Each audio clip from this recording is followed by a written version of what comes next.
تفاعل نشطاء عبر مواقع التواصل الاجتماعي مع مقطع فيديو بوسام فضيحة إيناس الخالدي الذي تصدر عمليات البحث الرائجة خلال الساعات القليلة الماضية في العراق.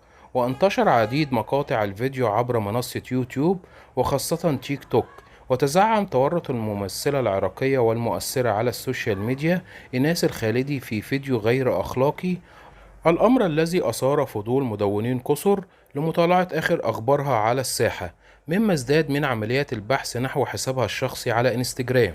وإن إيناس الخالدي من ضمن المؤثرات العراقيات المعروفات في الوسط الفني، اشتهرت بفضل ظهورها في الأدوار الجريئة وبرز اسمها في الساحة الغنائية، ونجحت على هذا الصدد في الوصول لقاعدة كبيرة من الجماهير التي تخطت حاجز 100,000 متابع على تطبيق الفيديوهات وتبادل الصور العالمي انستجرام.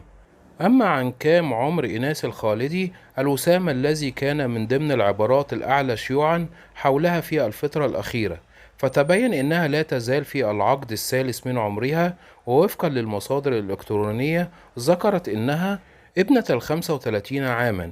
إيناس الخالدي ممثلة ومغنية عراقية، كانت عضوة في نقابة المهن الفنية، لكن تم إيقافها لمدة 3 أشهر على خلفية تورطها في سلوك لا يليق بالنقابة، الأمر الذي دفع القائمين عليها إلى معاقبتها بوقفها عن العمل وعدم ظهور على الشاشات حتى مرور 3 أشهر. تهتم إيناس الخالدي في الوقت الراهن بعمل السوشيال ميديا، حيث تجد تفاعل ودعم كبير من معجبيها على مختلف صفحات السوشيال ميديا المنوعة، كما تحرص على نشر أحدث فيديوهاتها من خلال الحفلات وغيرها من المناسبات الأخرى. أما في الآونة الأخيرة سجل محرك البحث العالمي جوجل عمليات بحث مرتفعة تحت مسمى وسام فضيحة إيناس الخالدي، وسرعان ما تصدر الوسام الأعلى شيوعا في العراق. وفي التفاصيل اتضح أن الأخيرة انتشرت لها عدد من مقاطع الفيديو التي يزعم فيها تورطها في شريط لا أخلاقي مع أحد الرجال، وهذا المقطع الذي تم نشره منذ أشهر قليلة على اليوتيوب على أكثر من 1,000,000 مشاهدة. وقالت إيناس الخالدي: بدأ أعداء النجاح في تشويه سمعتها من خلال نشر هذه المقاطع عبر خاصيات ستوري وتطبيق التيك توك.